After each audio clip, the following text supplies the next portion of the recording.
country. Well, just like the state of country as it is now, really. Right. Like old school country is like 50 lines with proper music. Yeah, it's like fucking super sad. I will say that Blake Shelton's actually got a couple for like new country stuff. You know, it's weird. So when I was at Hiroshima University, I dated an Australian girl for some reason. I don't know why I did that. If I could go back, I would try to date a Japanese chick. But anyways, Was she blonde? No, she was not. She was and we are alive.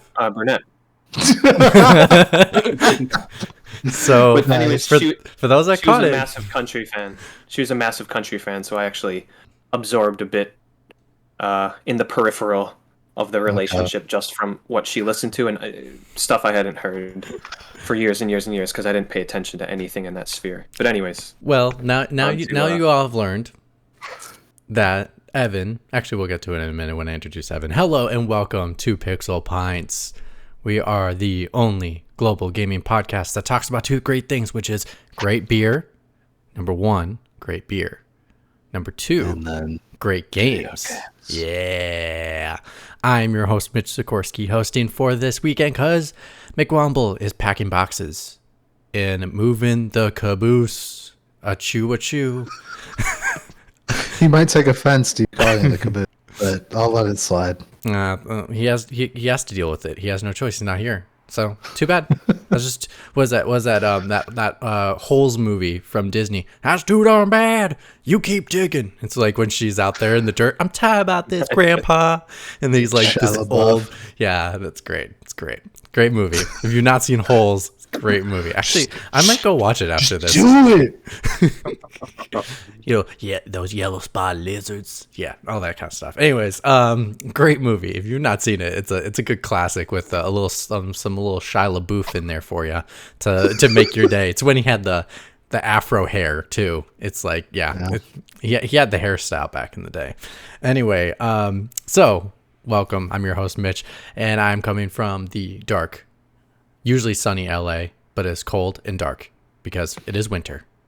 That is what happens in LA.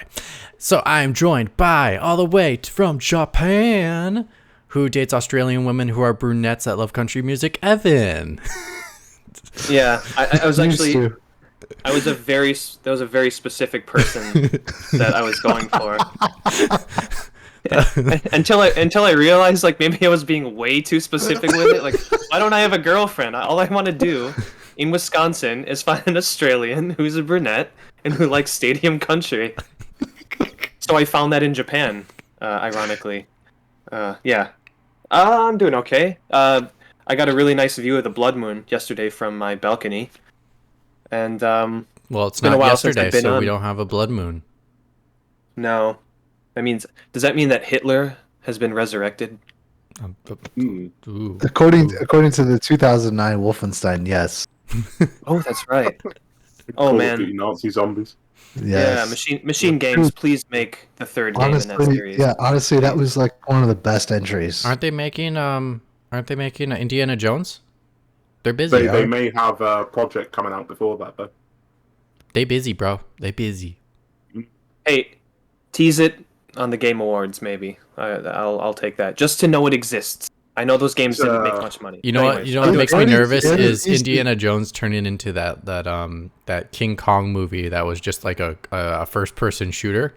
Like is that what's gonna be a first person whipping game? That You're talking about the Peter Jackson one for Xbox.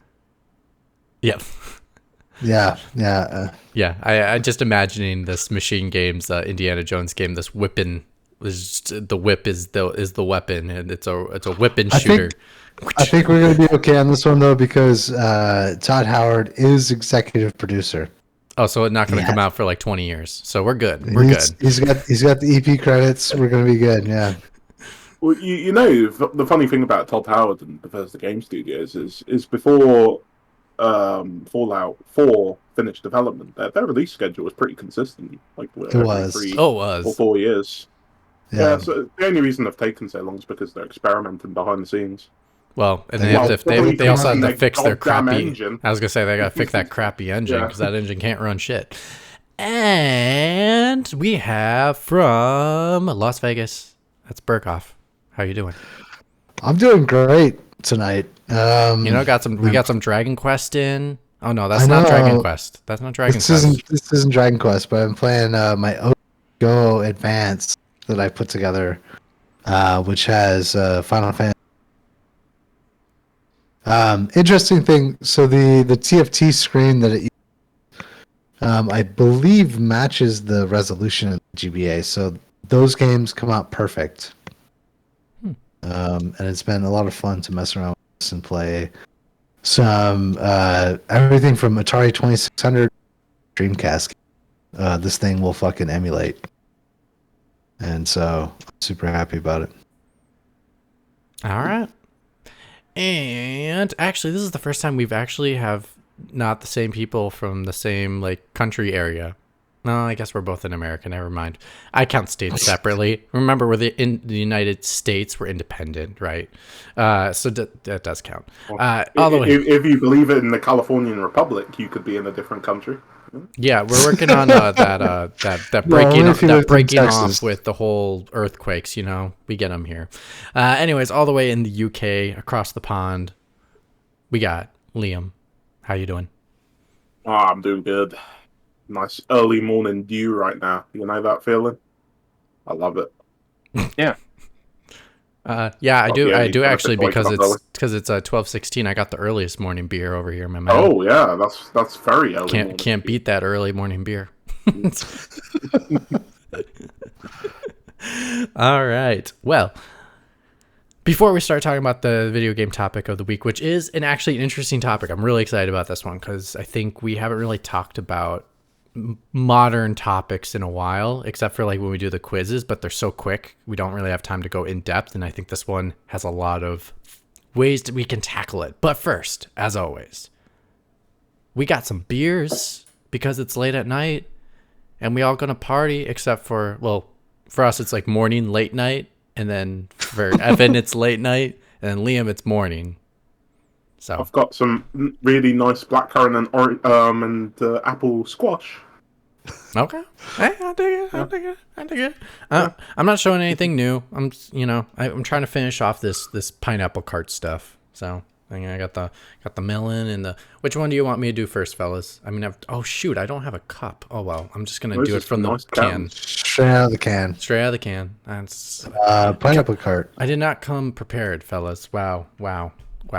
You know, I just do the hosting. That's all I do around here, and the rest of it's just, you know, secondary to our abilities.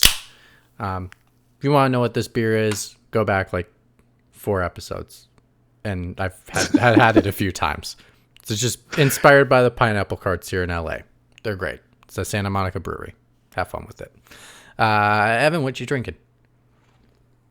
I'm actually drinking my tried and true Kirin Ichiban Shibori, but I'm actually going to forego my beer for a little tune. Don't worry, it won't take too long.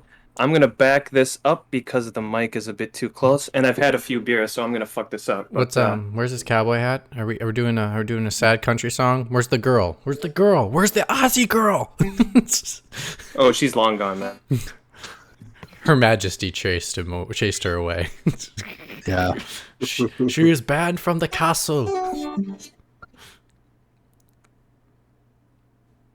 How does that sound? Not too loud? It wasn't coming through. It wasn't coming through. It's hard. It's not coming through, Evan. Damn it. If it doesn't, I'll cut it, but let me push it back a little bit. Maybe this mic is not very good for...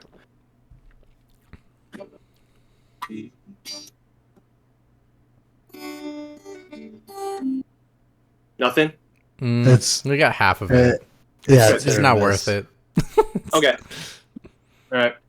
I'll have to. What I'll do in the future is I'll see what I can do with this microphone and spacing. But yeah. Wait, which one you have? You have the Blue Yeti, don't you?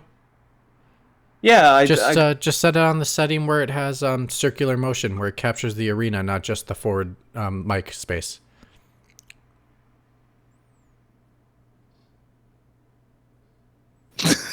Oh, now I can't hear a thing. You told him to switch it. Now we can't hear him at all. Yeah, no. Oh. We can't even hear you talk. Just change it back. What the hell?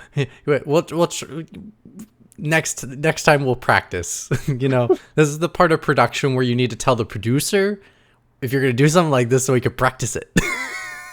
No, can't hear you, Evan. I can't even hear you. Yeah, is it turned off? Your whole mic is gone. Like I can't even hear you talk. Might have to plug it in and plug it in again. Unplug it and plug it back in. Yeah, we lost you for good. Oh, jeez. This might be more entertaining than if we had I'll let you know. got it working. While we're waiting to hear Evan, and we'll let him know when we hear him. Berghoff, what are you drinking? Well, I have... And I swear, it's not the beer. It's not the beer. We cannot hear you literally, Evan. Right. Yeah, no, I think this is a beer that I had on a few weeks ago. I've had it sitting in my fridge for a while. So this is Anchor Brewing Hazy IPA. I don't know if you guys can see that. If it's, yeah, I can see it. It's good. It's good. It's good. Yeah. So Anchor Brewing, they do one of the oldest styles of beer in the country. They do like a pre-prohibition style beer. But they finally did like a hazy IPA, which is all the rage. It's what all the fucking breweries are doing. So, yeah, this is Tropical Vibes, Anchor Brewing Hazy IPA. So, that is what I'm drinking tonight. And then a few PBRs from the motherland of Milwaukee for later on tonight. The motherland. Wisconsin. All right. Well, Evan's still trying to figure out his mic. Evan's mic does not like him very much. It maybe doesn't I blame you, Mitch. You told him to change the settings. I did, and I effed it up. See, this is why we need to practice these things before you go on, before you do the show, so you can tell you if it works. But anyways. No, I can't hear you. Can't hear you. I'll tell you as soon as I can start hearing you again. For the audio listeners, Evan just went, "Oh fuck." He also gave the thumbs up, like, we're good, right? And we're like, no, we're not good. This is not good. And now he looks like he's mad and angry at the campfire because he's got the light under him. Totally dropped out. Yep, but then I have to transition like this. Boom, all right, cool.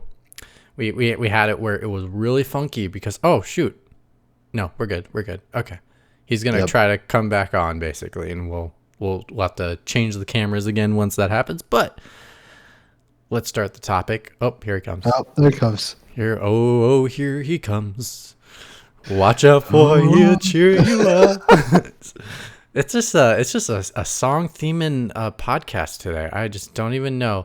Okay. Yeah, we're good. Yes, we're good. Right, okay, we're good. okay. We're good. We got your back. Good. All right. Discord does not like mediocre guitar playing. That's what I've learned. Yeah, it was like no. Just absolutely just cut him off like right now. It was not country music. It doesn't count. I haven't reached sentience, but I know in my heart of hearts, in my AI heart, that is not going to happen. In my AI heart. That's a very Japanese thing. My AI heart, yeah. Yeah.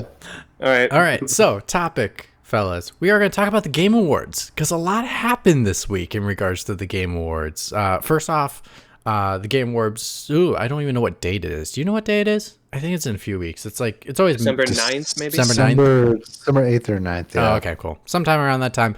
One interesting thing actually, we can get about it when we get to that topic. But basically, I want to talk about the Game Awards. Just in general. We're not going to go over the nominees.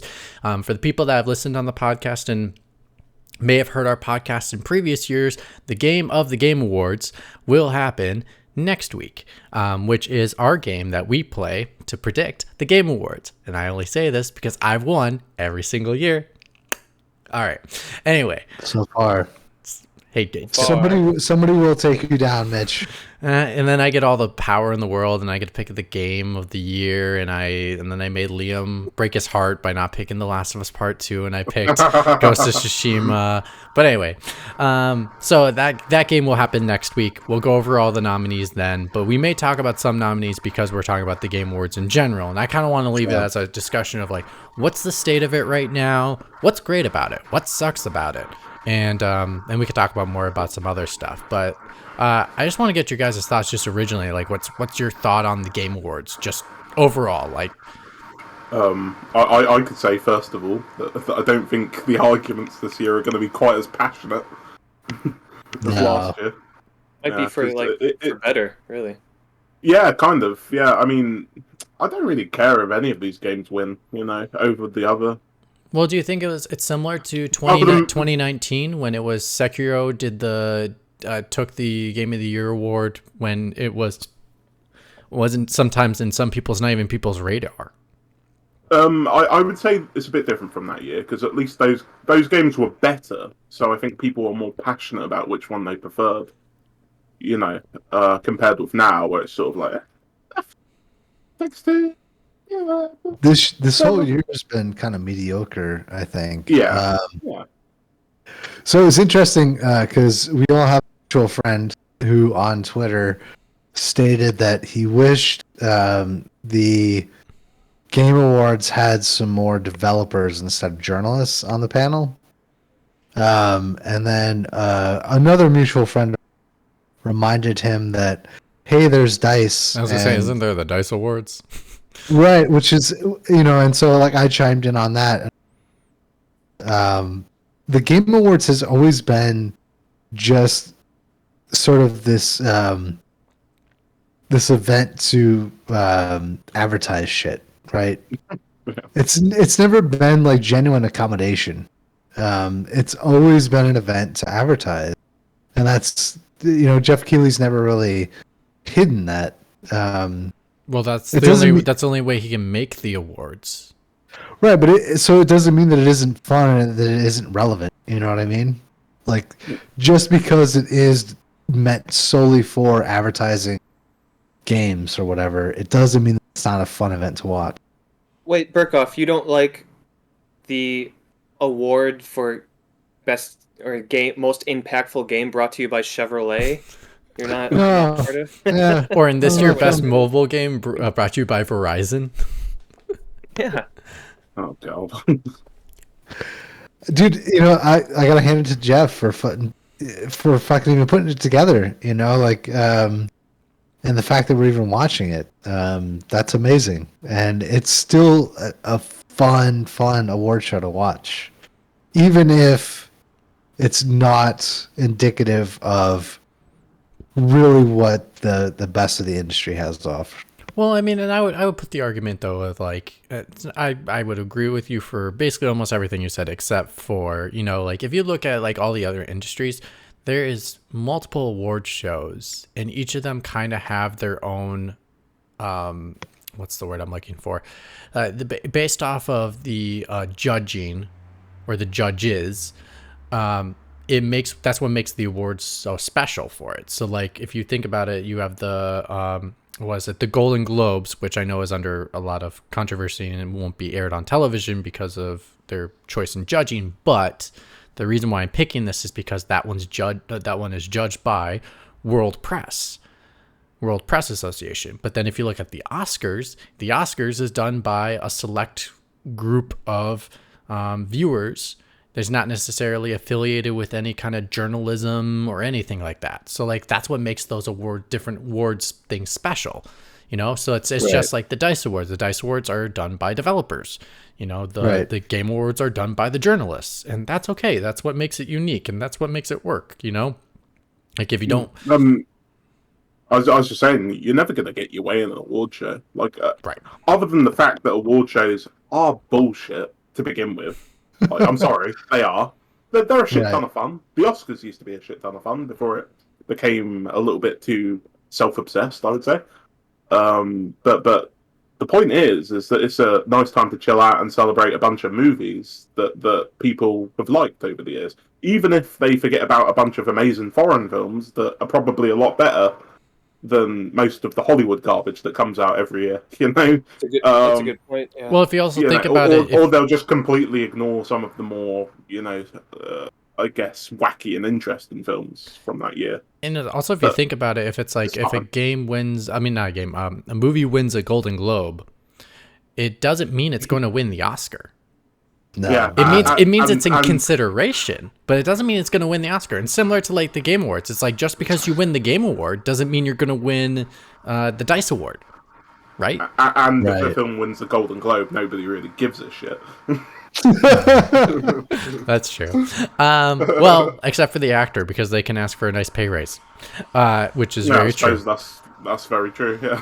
But yeah, the fact that they put it on every year, and it's been getting better in regards to production because it used to be almost unwatchable, and now it's actually very much easier to consume now compared to what it used to be. That was the other thing that I wanted to bring up too, because we've talked about year over year. It's like if Geoff just does X, Y, and Z, this event will be fucking great. It'll be a phenomenal watch. And I feel like year after year, it's gotten incrementally better. And like, despite the fact that it's an advertising event, like it has gotten that much more interesting to watch from an entertainment perspective. Even last year when it was all wireless, and done from home, Yeah, exactly. Especially with like the world premieres, and like all those things. Like, I love that shit, dude. That's celebrate games today, but like I'm looking. You're gonna give me games to look forward to, and yeah, it's phenomenal. Well, and I think it really shows where the Game Awards has come far when Phil Spencer comes up there and Phil Spencer comes up there and shows off the brand new Xbox console Yeah, for the first time, not at his own event, but at the Game Awards. right. That's shocking. That's immensely shocking. The fact that Also, as I say, it's also worth pointing out that the Game Awards is absolutely killing every single other award show in existence in terms of viewers. Like, It is. well, I yeah. mean, Yeah. but Dice doesn't really air. I mean, like, literally every award show from every industry. Like, it's getting way more views than the Oscars has gotten for years, No, I don't think it gets more views than the Oscars. I'm pretty sure it does. I don't A think it lot. does. Especially in the past couple of years. Yeah, I was gonna say maybe not live at the time that it's up, but like the first week for sure. I mean, Yeah. It's totally racking up more views. Full million. well, Yeah. well, it just depends. Well, how many? Oh, whoa, wait. So on Wikipedia, who knows what this number means? As you guys were saying, like on the day of, obviously not. What do these numbers mean? But it says the viewership of the 2020 Game Awards was 83 million. Is that like YouTube? Yeah, it's all their Numbers? it's all their That's streams. everything. It's all their That's streams. everything. That's everything. That is It's way more. YouTube, Twitch, yeah, everything. But here's the thing, and this is a very justy type number because it's like Oscars aren't viewed worldwide. Oscars are only viewed in U.S. television. So like Right. that limits the audience dramatically, where the Game Awards is viewed for free everywhere on multiple platforms, depending on what country you come from. Heck, it's now on Discord. Like it's No, Mitch, there are ways in foreign countries there are streams that you can watch. Like the Oscars is pretty easily viewable. Like no, but they're not tracking especially it. in they're Europe. not, but they're not tracking it like yeah, they they're are. not tracking it. That's what Mitch is Maybe saying. not. Like, Like I Yeah. suppose not. then if you looked at maybe just like the U.S. domestic numbers, the Oscars probably beat it. To be truthfully honest, It's still wildly impressive for an award show that hasn't been around that long.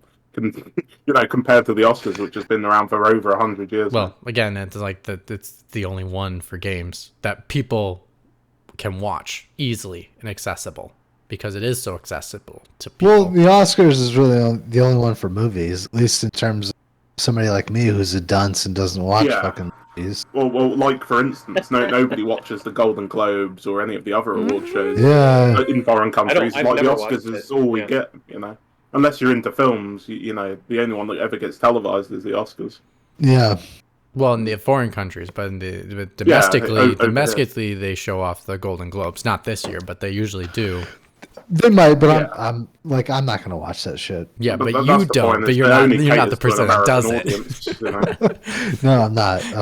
You're not the That's what one I'm that getting does at. it. But anyway, yeah, but yeah, I mean, the expansiveness of the easy accessibility is a huge component, which I think that I give Geoff a lot of credit for to be able to do, is partnering up with so many different outlets to be able to present the show for people to watch easily and accessible.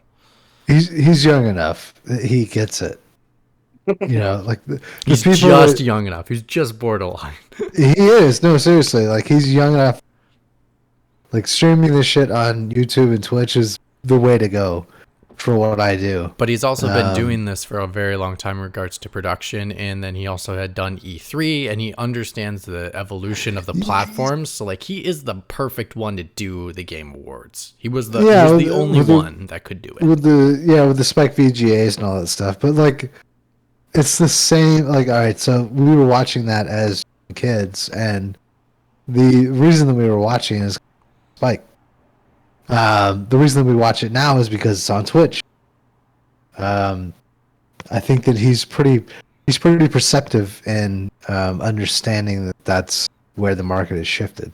Oh yeah, because he's done it. Like he's grown up. Right. He's grown with it. Like there's no other way to explain it for himself. Like if he I don't know if he could accomplish this if he wasn't already connected to the industry so well in production. And grew up with it, with doing E3s every single year, and then also doing like GDCs and Gamescoms, and then end up working with Spike, and then working with GT and all that kind of stuff. Like he's done so much production stuff that he is like the perfect one to be able to know exactly how to tackle it in regards to platforms. Now let's go with what's wrong with the Game Awards. What's wrong with the Game Awards, guys? Because I think there's plenty wrong with the Game Awards. Unless there's something good you all want to talk about that we're missing. I would point out one thing, is that what I appreciate personally is, you know, a few years ago when the award show wasn't quite as successful as it is now, you got a lot of people sort of telling Geoff he should get somebody else to host it. Yeah. And personally, I think he's perfect for hosting it because he understands the games industry, and I think if he'd brought in somebody like Samuel Jackson, no offense to him, I freaking love Samuel Jackson, you know, or just any you know, Jeff McHale, dare I say. It's a paycheck. It's a fucking paycheck. Right? Exactly. Like they don't understand why people love the industry or why they follow gaming news or gaming culture. And I think Geoff has he's a great host. Like he may not be a big star, but he does a great job of it, I think. I disagree, but that's on my list. That's on my list of contrivances. I love Geoff. Go ahead. I was gonna just throw out one more positive thing before we move on to the negative. I'm just happy that it exists at all, and for me, it's a very low bar for that. So I'm actually, I'm just happy you're alive. Criticism, I'm just happy you're alive and that you exist and that we all deserve to exist. And you know, like for most of the history of video games, we've never had anything like this. It's just kind of a big. I mean, it's insanely corporate, and just with like the Gillette. Do you remember the Gillette commercials in between? Kyle Bossman telling you about Gillette. In Get that earlier clean years, shave, man. And Kyle's gonna do it again this year, and more power to him. Fuck it, you know. And then it's like, oh, but we're like Old Spice. We're really like digging into it, so you guys can like be on our side. It's like, no, I'm too cynical to even buy into that shit. But at least like there is some sort of celebration for the year of video games, and for that I'm grateful. Before we move on to the negative, well, actually no, I do have a negative point to give. I'll throw it in there later. Start off. Oh, you mean a celebration for the 11 months and 4 days of video games, which is a huge criticism of this and of all the podcasts that do their Game of the Year stuff in November and then release that stuff at the end of the year when they know people are going to listen to it because they have time off. But yeah, to wrap it up, I'm just the very low bar of I'm glad something like this exists. And I think Keighley saw a hole that he knew that could be filled, and he tried his damnedest over the years to fill that hole and improve on that. So I'll give him that much. Yeah. That's my positive angle on this. All right. Let's get to the criticisms. I'm going to go to Liam's point first because Liam already brought it up, which is Geoff Keighley as the host, which I do want to ask from the other two. Do you so just a quick short answer before I give my argument, and then you guys can hop in with your arguments, but I'm just curious because Liam's fine with him hosting. Evan, would you in fact, I love it. Yes or no, Evan? Do you want him to keep hosting, or do you prefer somebody else? I think Aaron Rodgers has proven he's a good Jeopardy host, so Oh he my should. God. I'm just fucking kidding with you. GTFO. I'm fine with him doing it. I like the thing. It's like it's his baby, and I think he does a decent job with it. I would rather have someone like everyone was discussing that like gets games, quote unquote, doing it. Who's that? Oh no, him. Keighley, that like kind of understands the game industry. He's been there for so long. Sorry. Yeah. He was thinking it was a code name for a YouTuber. Yeah, Sorry. okay. Oh God, no. I don't Who's follow this? anyone. Who's this Gets Games guy? I want to watch that. I want to watch that Gets Games Yo. guy. What's up? What's up? It's Gets Games TV. Smash that like button. Yeah. It's Twitch. It's twitch.tv/Gets like Greg Miller up there. Oh please, yeah. And then he goes on the show to host it, and then on the next podcast they review how well the show went. And no irony that he's actually on it talking about how, like, yeah, that would totally happen. He's like, it's but the anyway, best Games Awards ever because he hosted it. And then like no one's like, oh wait a minute, isn't there some sort of conflict of interest here? The waters are muddied. You should know better than this. You were a journalist. You went to journalism school. Anyways, I think he's fine. I'd like to hear what Mitch proposes as the replacement. Well, Berghoff first. Yeah, totally, brother. Yeah. I honestly think Kyle Bossman could replace Geoff Keighley as host. I wouldn't mind that. Or Tim Rogers. So those are my two picks. He wouldn't do it, but so you would prefer them over Keighley? I'm saying I don't really prefer them because again, you have to make a choice. That's my question: is do you want Keighley to host? Not he can still be involved with the stuff. He just can't host. That's all I'm saying. All right, Tim Rogers is my ultimate fucking pick for host of the Game Awards. Okay, you can't wear a tuxedo and be anti-comedy if you want people to take the show seriously, though. And you can't wear as I appreciate the approach that Tim Rogers would bring. It's not going to be like, cocktail tuxedo night. And you can't go sockless. He could totally do that though. Like Tim Rogers would fucking put on a tie and come with it. He would come with, what needs to happen. Be taking the piss the entire time, just under. Yes. Yeah. Exactly. We would all be laughing at the jokes that he's making, and nobody else would know what the hell he was talking about. Well, that's what I was thinking, because if they put someone like Tim Rogers there, I think the viewership would probably go down. But I could be surprised. It might go up. It's like I think it'd be both. I think it would support the people like us. It would understand the jokes he would make, but it would also kind of support the mainstream as well. I don't know. Definitely remember it a lot more. Yeah. Thanks for coming out tonight. Video games forever. Actionbutton.com, and then he drops it. Now imagine him interviewing Joseph Fares. Jesus. Well, yeah, it's like, hell yeah, speak the truth, keep going. Anyway, I think Geoff Keighley should not host anymore. I appreciate everything he's done. I think he's a great producer. I think he does everything great behind the scenes. But let's just put it this way. He is a one-note host. And the only time he doesn't get one note is, to be honest, his exaggeration of excitement for something is... it comes off pretty bland and uninspiring and unexciting. And the only time that he actually showed emotion when he was crying over Kojima and his award.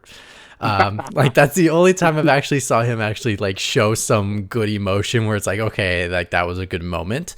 But for the most part, don't think he's a great host, because every time he goes like, oh, what about that game showing? And then it's like, it's the same tone from the last showing he did. Like, I don't even know what games he likes, because you can't tell from the way he's saying how excited he is for this game announcement, because obviously, yeah, he has to sell that every game announcement is going to be great, but it's to the point where it's almost comes as monotone to me. So I was like, okay, he can't be the host. I need someone else to host. I didn't think of Kyle Bossman, but I think that's a great idea. Kyle Bossman has some good jokes that actually I think will hit, and some will miss, but that's what you get for when you're going a little bit raunchy with the host. I think if you went celebrity, you could go, there are plenty of celebrities that play a lot of games. Henry Cavill is a huge gamer. He's a huge avid PC gamer and probably could speak to a lot of things. Now, Henry Cavill's not as interesting, but he's also The Witcher, so he could bring some interesting things as a host. Mitch, I don't mind that pick. Yeah, don't mind that got pick Henry Cavill. Very handsome man. Very handsome man. He's got like the charisma from that man. Yeah, just emanating and he's got dimension. He's got his beefy, emanating from his beefy, beautiful body. Yeah, I can't deny that. He could just show up even though he was in the Superman game. He'll just show up shirtless, and his announcement with a bow tie. Yeah, with the Superman bow tie, and that's going to be his announcement for the Superman game made by Rocksteady. It's just like that's the announcement. He'd be like, just so you know, video game, and then shirt comes out, Superman, and he goes, check this out. It's just, but it's the replacement for the GTA 4 tattoo. Yeah, exactly. The tattoo every year. Yep. Yeah. There's that. Hey. I think I always forget her name, but she used to host the Ubisoft. Aisha Tyler. She is. I think she would make a good host. She likes games. She doesn't know everything about them, but I think she's good and knowledgeable enough, especially if you showed them to her ahead of time. She's a great actress. She's good with she made the Ubisoft things more digestible. And this is right now Aisha Tyler. Aisha Tyler. No, I know we're talking about Aisha Tyler. She was awesome at Archer. Yeah. Have we addressed the fact that Geoff Keighly doesn't wear socks? Oh, I was about to get there. Hold on. Also, Matt, you missed. Oh, people didn't know who were listening. Matt walked away for a minute. I pitched Henry Cavill as a potential host. Avid gamer. Oh, fuck yeah, dude. See, as Geralt of Rivia. Yep. And I said that's an option. I also said that he would reveal. But don't address it. Yeah, no. Don't address. No, he just shows up. Well, in a tux. Well, then I also pitched that he would reveal the next Superman game by like ripping his shirt open and being like, "Check this out," and then just like point up. So but there's Superman way to play. And Geralt. Yeah, there's play to play with it. Like he's definitely a comic guy. So I think you could combine them. I think you could have Henry Cavill and Aisha Tyler together. Like she's got a little bit more of the spunk and he's got a little bit more of the seriousness, but I think they can all crack jokes together really well. Like I think there is talent out there that is good talent and like recognizable talent, because that's the thing. Like we want this to explode, if we want this to not get the stupid ads all the time for about the Gillette and blah blah blah, you get more eyeballs. When you get more eyeballs, you don't have to pay for as many ads or fill in as many ads into your award ceremony because you get more viewers. Huh? That's not necessarily true. No, well, hold on. Hear me out though. You can do less of them because you can charge more per sponsor compared to charging a lower rate. Be true if they didn't do the same amount of ads and charge more still. Right, but they won't. Or you just can't. Or just get more money. Yeah, but I don't think they would do that. Especially if they're getting the complaint of it's too many ads, they will pull it back. But anyway. That may be a little bit of naivety. If Geoff Keighley's the producer, he's gonna do what he thinks gamers want, which is best, but then also able to produce the show and pay everybody. Like I think he's within reason to go like, this is greedy corporate sponsorship right now. Like I feel like he's the creator. Yeah, I feel like he knows that balance. I feel like Geoff would rather be paid by Activision and Bandai Namco and EA over Gillette. Right. You know what I mean? Exactly. And so like he's trying to line that shit up first before he's doing the Gillette sponsorship Exactly. to cover camera 6. You know what I mean? And the guy holding on it. But Right. but yeah, so like I think those hosts could add a new element to the Game Awards I don't think is there right now, because I think the star power would bring more eyes, because it's like, oh my god, Henry Cavill's hosting the Game Awards. It might get someone a little more casual to go like, okay, maybe I'll just watch it for fun. Like maybe they'll do something quirky. And I think it opens more opportunities for them to do more fun things. Like I think the whole Muppet skit that they did with the puppets, with the chicken, I thought it was hilarious. I thought it was yeah. freaking hilarious. And I was like, oh my god, why do they not do more shit like this on the Game Awards? And it's because Geoff Keighley is so bland, and you can't do that with him, because after that he like took all the mood out of that skit, because he's like, what do you think about that? And I was like, oh my god, like you need someone with a little more charisma being like, that was freaking hilarious. Like, isn't that we got freaking puppets on the Game Awards. That's what we got. Like that's what you need. Like Mitch, do you remember watching Spike with the VGAs? I think I remember one of them. I think I watched the latest one. I was really I was in middle school when that was happening. Like 2000. I remember all of them.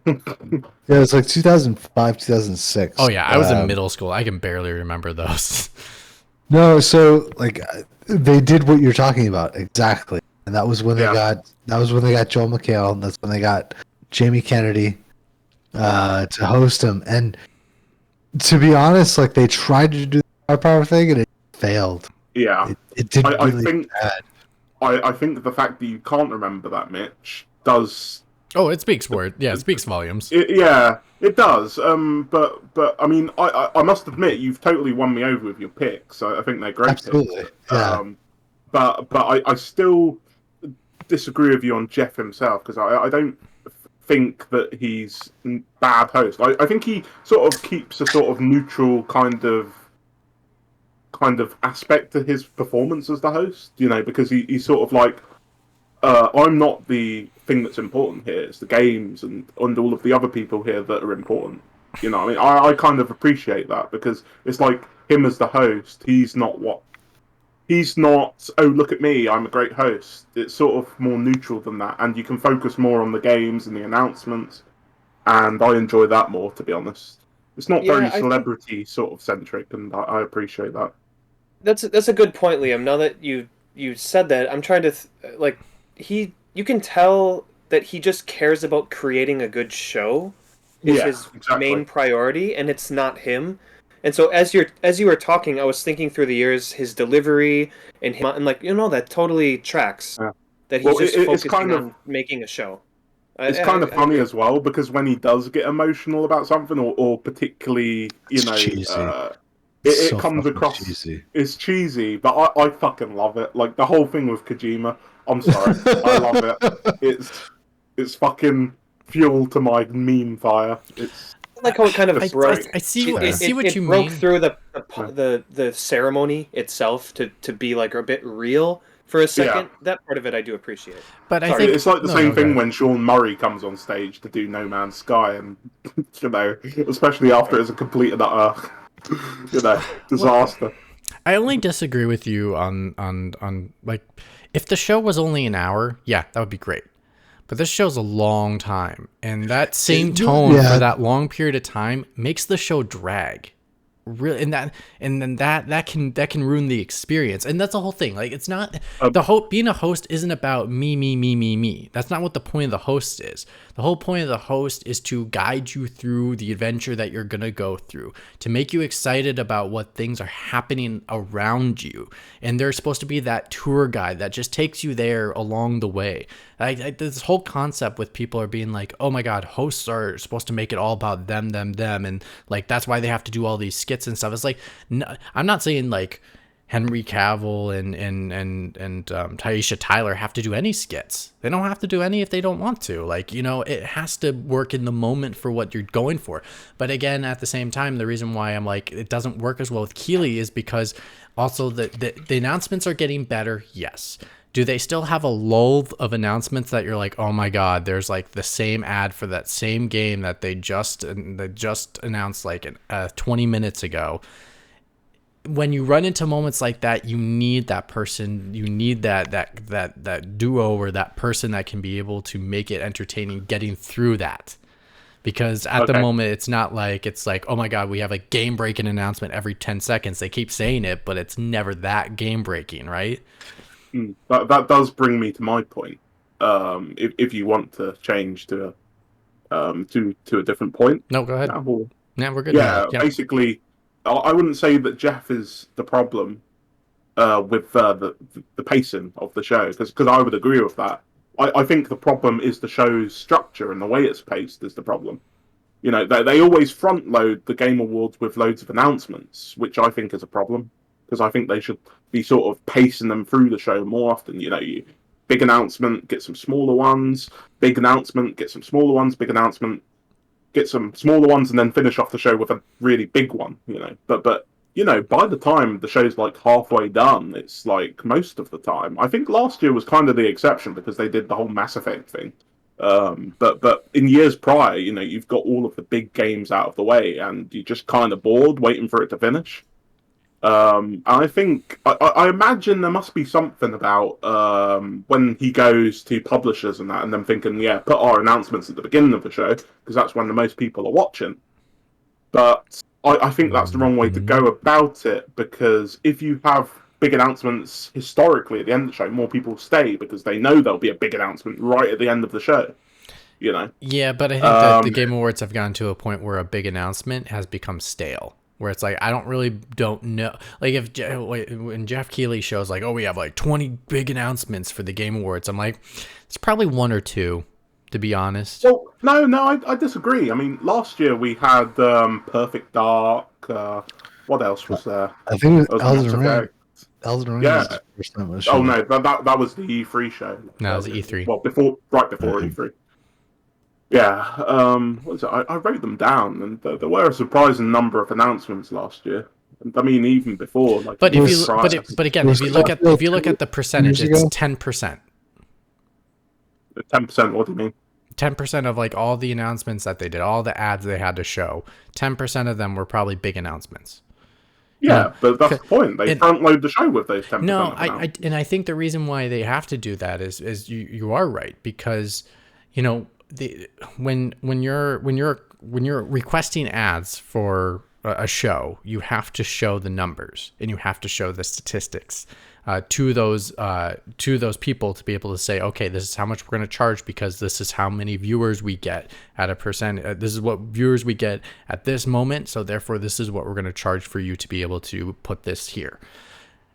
They can't change that. They can't say like, oh, we're going to take this announcement and put it last because it's the best one.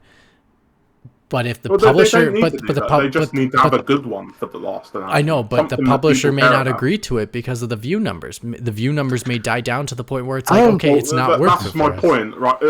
My point is that Geoff needs to work to fix that, you know, because me as a viewer, I'm getting bored at the end of that show. I don't care about the reasons. You know, I can guess what the reasons might be, but me as a viewer, if I'm criticising the awards, I want more announcements spread more evenly through the show, so it keeps me interested all the way through. It doesn't matter. Like, you know, he's got to work to get those announcements in the show. I think we're very different from the average, because like most of the top-notch reveals and announcements are going to be their own. Oh, sorry. Say that again. Most of the reveals, the top clips are going to be their own videos. I would say that the majority of people that watch the Game Awards are actually interested in the announcements. No, I agree. I'm just saying, like when you're talking about overall viewership, like number of viewers, the people that are watching this stuff are the people that are going to be watching. They're not going to be watching.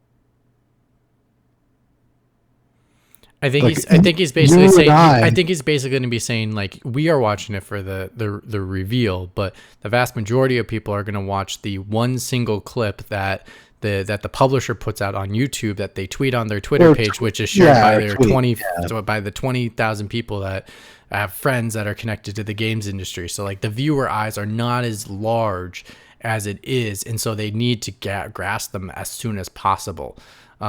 Yeah, I mean, but they can have like a bunch of announcements at the start of the show. So I'm talking And about the rest of the show, I get which it, is and just tasteful. I think also that part of the issue is, and I think I've been noticing in the last a few years of the Game Awards is, Keighley has been playing a similar ad, in the middle of the show, and I wonder out of curiosity if that's a partnership thing where it's like, hey, you have to show this one game ad 7 times to get this money from us. And so the only way to be able to evenly disperse it out is you have to do it throughout the show. But again, that takes a spot away from a reveal you could have had. So you have to front load that because you can't show the same ad 7 times in a row at the beginning of the show, or else people are being like, what the hell is going on? You have to disperse that. So I think it's yes, I think we all agree with your point, Liam. I think the issue is, I think with the way the contracts are worked at this moment, I don't know how he can work around it unless he can, unless he can convince them that it's in their best interest to have this be placed somewhere else. And I don't know if based off the numbers, because we don't have the numbers, so I really can't say for certainty if the front loading is actually more effective or it's actually not as effective. But if it is, these publishers got to get their eyeballs where they need them. Yeah, that may be true, but this is us criticizing the show, how to make it better. Right. No, I totally agree. That would make it better. It's the same reason as to why they won't do the award show in January, because they know they won't get the same kind of viewership. Yeah, maybe not. I disagree with. I mean, no, but I'm pretty sure that's the reason why they won't do it in January. I think they could still do it in January and be successful. But... I disagree. I think the reason why they don't do it in January, which I guess we can bring into that topic, unless Evan had something to say about the advertisements. No, the only thing I was looking at is I found that at its peak, the Game Awards 2020 had 8.3 million concurrent viewers, and then that's important. Keighley had expressed his surprise of the consistent growth, but he confessed that it led him to fear that, quote unquote, the year where it doesn't grow, there's going to be a year where they don't have the same viewers. So it has been on an upward slope in terms of viewers, but he expressed his worries that that's not necessarily how it's always going to be. And then if we got the most viewers in 2020, how much can we tweak the show? Because for fear of tweaking it too much, right. And then the views drop off, and then they don't know why the views dropped off and what they tweet. Like especially in the pandemic, it was kind of a weird show where a lot of the stuff that the new games announced. It wasn't that great, to be honest with you. Ark 2, Sentry, Age of Ashes, Crimson Desert, Endless Dungeon, Evil Dead, Evil West, Ghost and Goblins Resurrection, Loop Hero's great, Untitled Mass Effect game, Road 96 Season, Shady Part of Me, the Callisto Protocol, which I think is a big one considering, But other than that, like all those games, it's like I haven't heard anything since. But that's that's the exception to the rule because of the pandemic, I'm guessing. Yeah. Hopefully there's more of that. Right, and I think game developers were nervous to advertise the game because they weren't sure exactly where they're at in this stage of the process of game creation. It'll be interesting to see this year, because it's a year after not the middle of the pandemic necessarily, but it's pre-vaccine pandemic. Yep. Right. See where the show goes, bouncing back from a kind of a very, very odd year. Oh yeah, for sure. And so moving on to the date, which I think we all complain about, which is, so here's the issue, and this is why, actually I'll get into the Forza snub later, but this is in conjunction of why the Forza maybe got the snub. In some people's opinion, not necessarily mine, but we can get into that last. Let's just talk about this date. So if we look at the dates correctly, and people can correct me if I'm wrong, I believe it is November 4th is when they have to submit their first ballot for all the judges for what games are based off the categories. And then they have until November 17th to change their vote. So if they play something between the 4th and the 17th, they can change their vote based off that.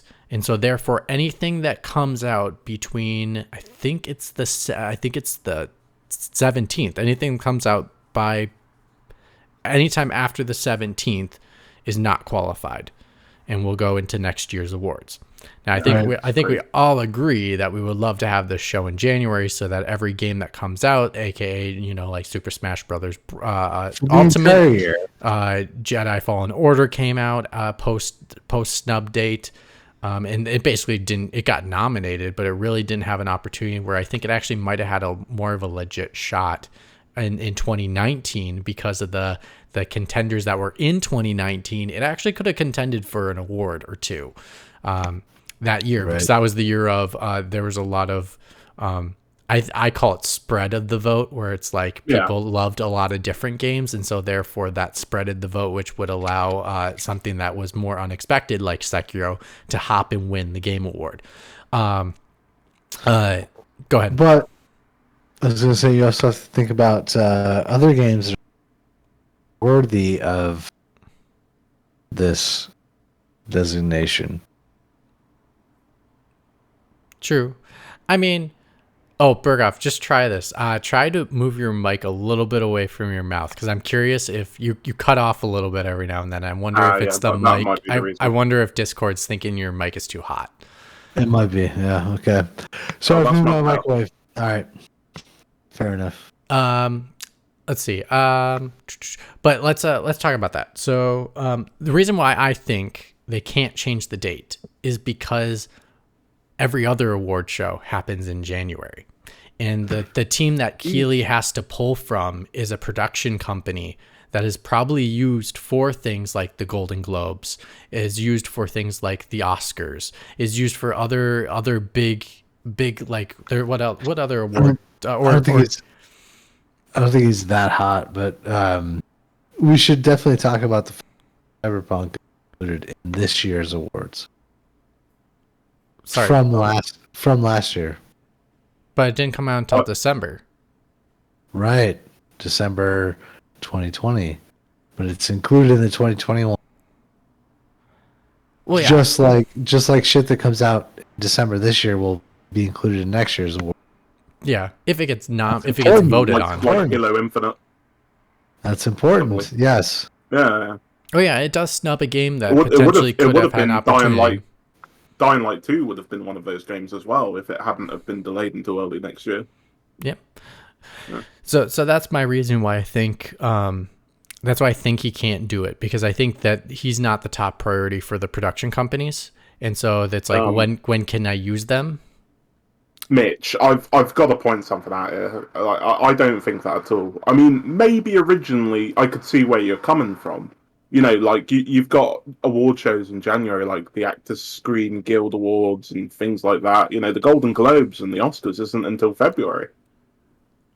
Like, do you really think they're going to choose to do the Actors Guild Award show, which nobody but a minuscule percentile of people care about, and even the people that do care about it would just look on Twitter or look on a film website and see the results for those shows?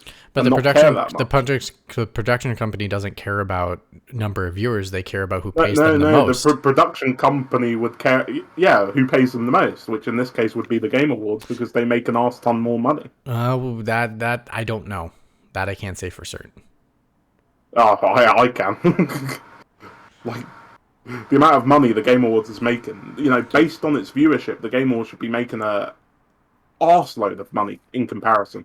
But you also can't. These production companies don't just work on award shows. They also work on movies, TV shows, live concerts, all those kinds of things. So there are loads of movies and TV shows in December, especially around Christmas time. Like I don't see why they would cost more in January compared to. Then why not have it in January? December.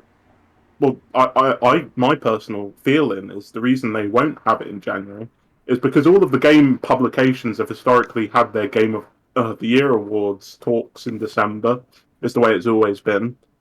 People like talking about the Game of the Year awards right at the end of the year.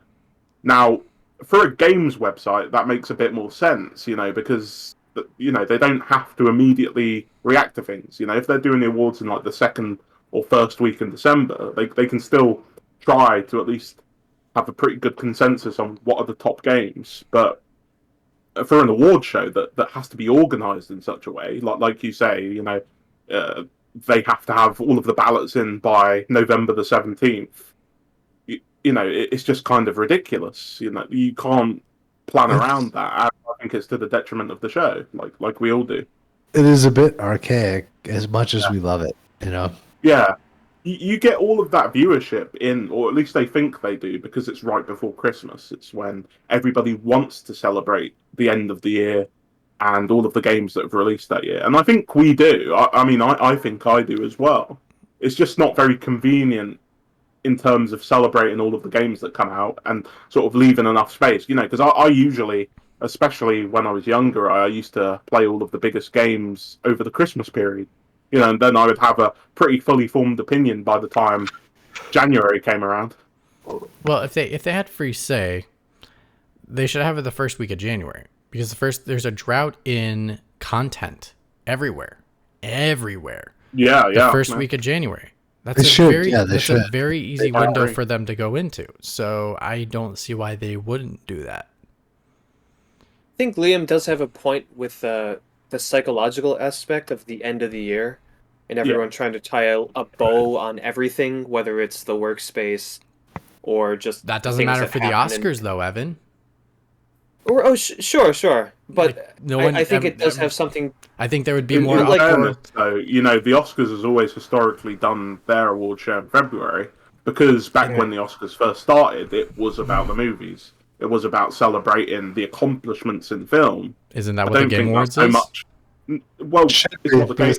It is, but that was what the Oscars was originally, and over the years, it's become more commercial and more marketable and things like that. But I think they've just stuck with the February date because they know it works. They know people will tune in. Well, not so much recently, because they can definitely get all the movies done by the end of the year and be able to turn in their votes by then. Yeah, but that's the point, though. It started off being the goal was to celebrate movies. I mean, it wasn't even televised at first. And then it was, and there's like, oh, look, we've got an audience here, we can do that. But the Game of Awards was, thinking from the perspective of how can we make this show work? We need to have a return on money so we can do this the next year and then the next year. Of course they're going to go with December because, it just makes sense.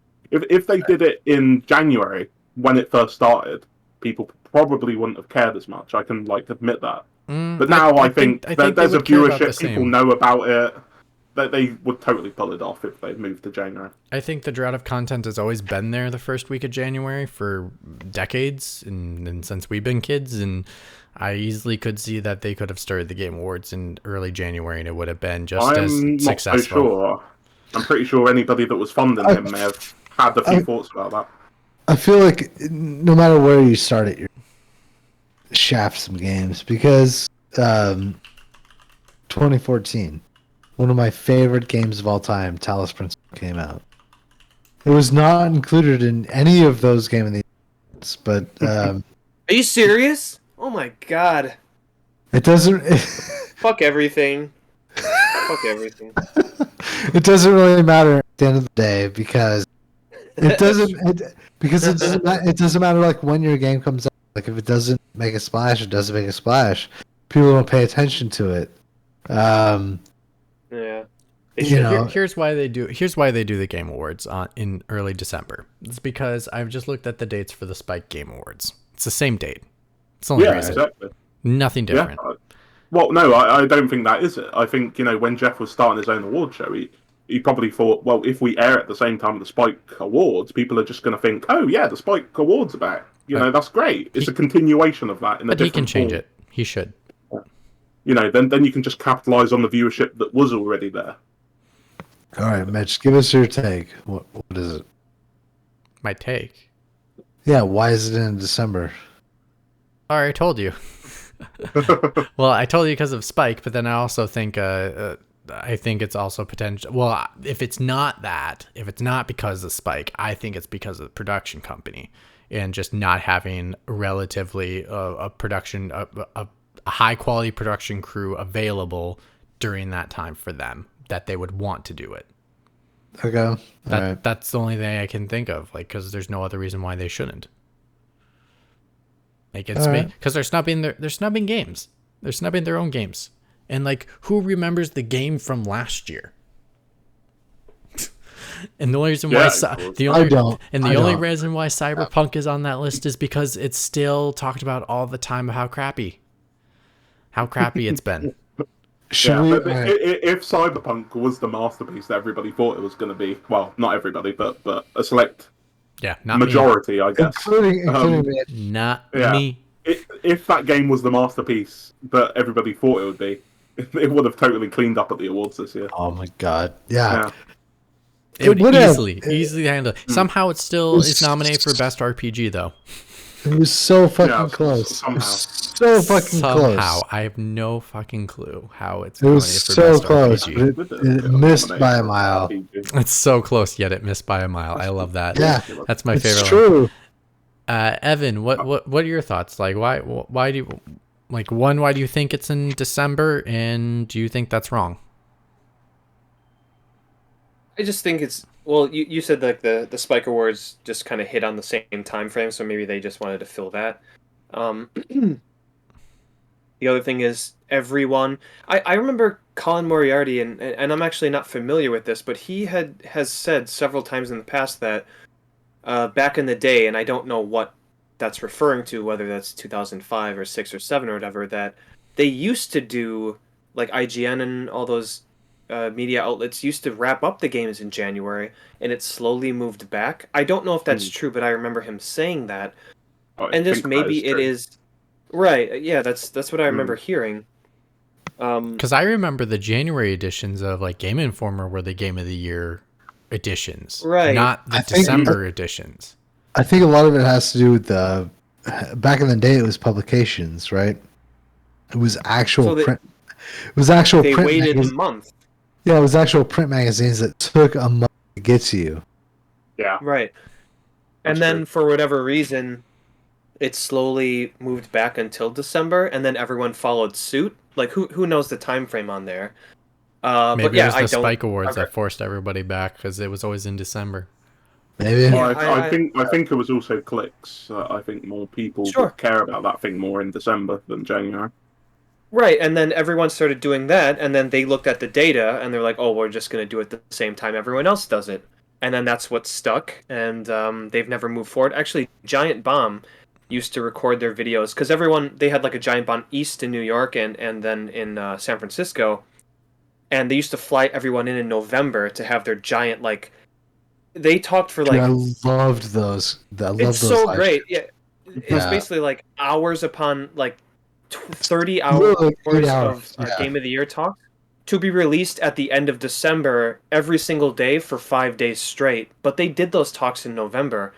But I think Jeff Gerstmann last year had said he realized how they're not taking into account the games that release in December. So to be fair, they've completely done away with that and pushed it towards January. I don't know if that has been cost effective for them or like that adds to clicks or whatever, like especially with Giant Bomb, right? Yeah. So I think it still gives you clicks because if the viewership wants to know your Game of the Year, they'll look up your Game of the Year. Yeah, but most of the people with Giant Bomb right now don't matter. Right, but I think just in general, it being like you know, like it's like, oh yeah, I'll look up like 3 different publications Game of the Year, and then it's like, okay, the other one, this one I'm trying to look up now is not until the next month. Okay. If I really want to know their thought, I'll look it up. Right. Yeah. So maybe they're making a stand like hope. I would like to see outlets follow suit and push it to January. The biggest thing I can think of is Far Cry 3 being snubbed solely because it came out in December and like nobody fucking played that game. Yeah, and then during talks, just no one brought it up because not a lot of people played it. So I agree with you, Mitch, that they should do it in January, and you have a good argument for filling a void where like the first 2 weeks in December there is a hole there that they could fill.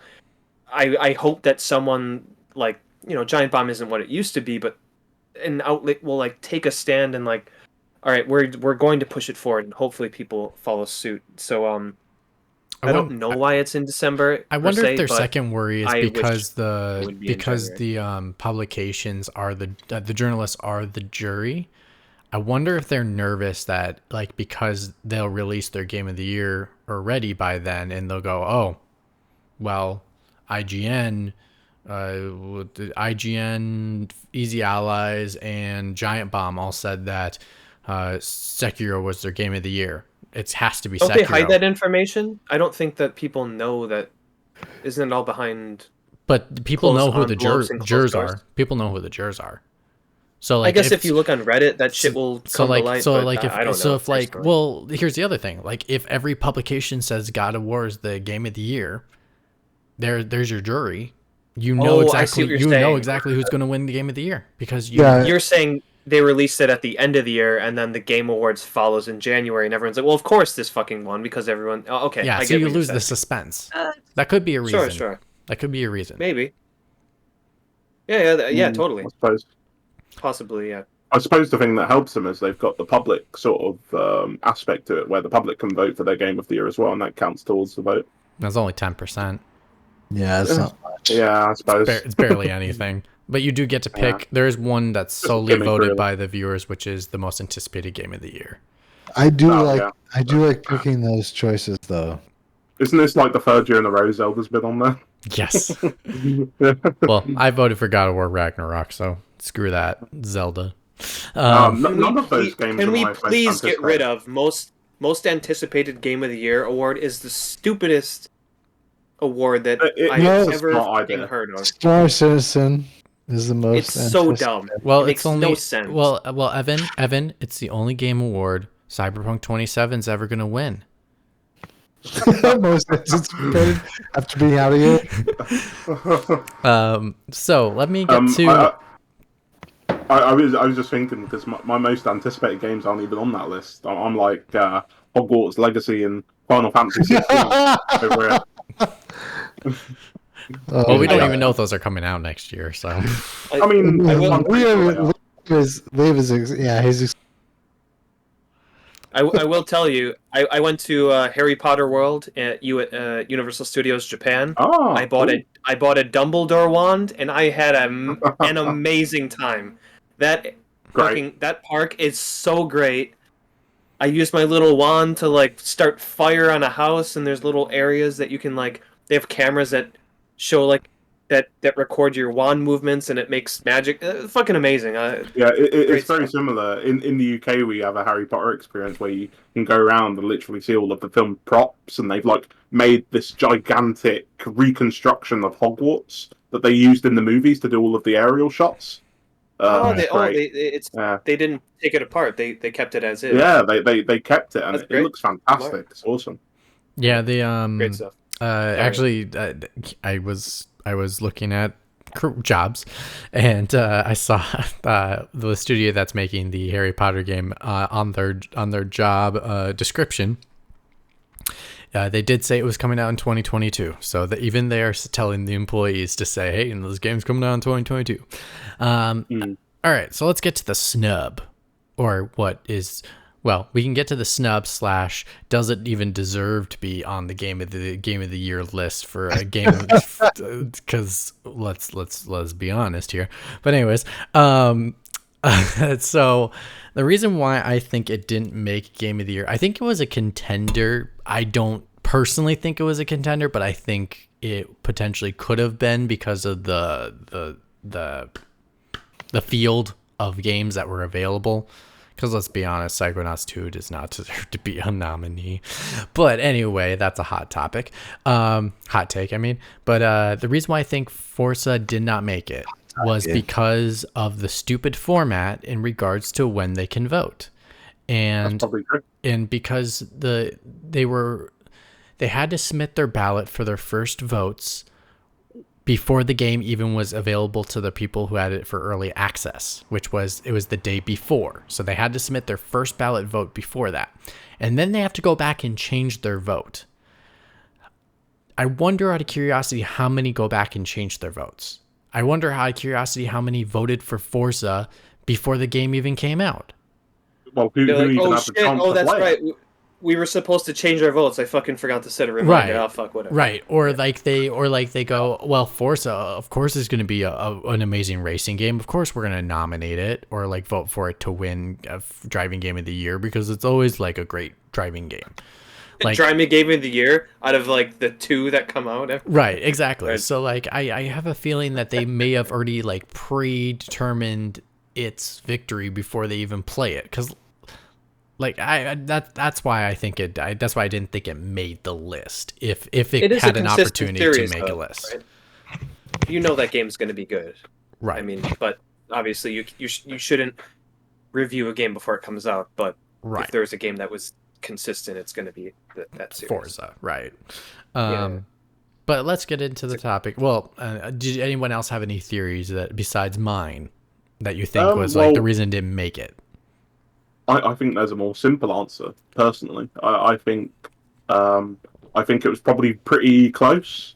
I think all of the Game of the Year nominees are pretty close this year, and so is Forza and Returnal. I think all of those games are pretty close. I'm sure, you know, if somebody came up to you and said, "Oh yeah, Forza and Returnal were my 2 favorite games of the year," you'd be like, "Yeah, totally understand." And they could do that for every single other game that's on this list.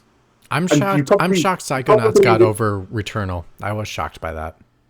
Yeah, I guess, but I mean, I've heard people saying that they prefer Psychonauts to like a bunch of the other games like Ratchet and Clank and things like that. That's a shock, and though. I haven't played it, so I don't know. Because Psychonauts is still Psychonauts. Pixel darling. Heck, if Kena didn't make Game of the Year, Psychonauts did not deserve to make Game of the Year because I think. Overrated.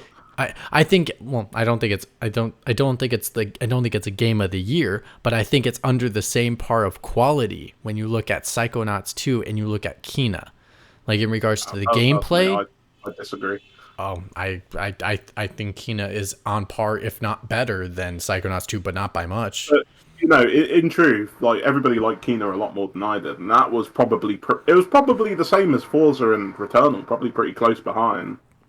You know, and if somebody thought Kena was their favorite game of the year, I wouldn't argue with that either. It's not my favorite game of the year, but I think it's a good game. Yeah, I would say that Liam does bring up a good point, and I remember, Liam, you had probably posted this in Discord. Yeah. Where if someone would have said, Forza's my game of the year, Returnal's my game of the year, yeah, like, sure, that sounds great to me. It's just closest, yeah. The games that have come out this year, I don't have strong enough feelings towards any of these games, and I haven't played most of them. I got one, but I'm not going to talk about it because I'm going to save it for the Game of the Game Awards. Yeah, well, if you're going for a 3-peat or whatever you're on now, sure. Yeah, don't tell, unless you do want to tell us. Metroid Dread. Yeah. His pick is going to be fucking Cyberpunk. But I do agree with Liam, and it is one of those years where... where... He got a straight face, he's like... I will tell you I do have my games already written down, but okay, go ahead. Okay, here's my biggest point to end on. I don't, like, as much of a massive Metroid fan as I am. You know, basically, when it comes to Nintendo, I'm not a fanboy, but if it's Mario, Zelda, or Metroid, I'm in. Everything else, I don't give a shit about. If someone came up to me and said Metroid Dread's my game of the year, like, totally understand. Even though I don't think it should be nominated per se. That's where I'm coming from in terms of this year. Then you've also got to take into account the Nintendo bump, which definitely exists. Sure. All right, so this admit that, for sure. There's three possible Game of the Year nominations this year. All right, what is it? Only three: Dread, Psychonauts 2, and Ratchet and Clank. Wow, Psychonauts 2, really? Those are the only three possible nominations. I would trade Psychonauts for Returnal. Yeah. And I'm really enjoying Resident Evil Village. Actually, I was going to say Resident Evil Village deserves to be on there too. You may disagree, but you only disagree because the rest of the gaming community doesn't care about those games. Does the gaming... Do people really care about Psychonauts 2 that much? No, I mean, I don't think they do, to be honest with you. Yeah. I think they do. It was horribly paced. It was the combat was the combat was bad. It's free on Xbox Game Pass, and it's a platformer that everybody loves, like Spyro. Everybody's gonna play that shit. It's free on Game Pass. Yeah, absolutely. I do love shout the out to first time. shout out to Spyro. That was 3 platinums this year for that trilogy. What an amazing series of games. Well, First time playing it. as How well. did you do the third one, Evan? I couldn't do the third one. The frame rate was just too choppy. But by swearing and almost throwing my controller, but I figured it out. I think we all can agree, in a nutshell, basically, that Forza could never win Game of the Year or could be nominated. I think we all agree in this aspect of Game of the Year, unless I get a VR experience that makes me feel as if I'm literally driving a car.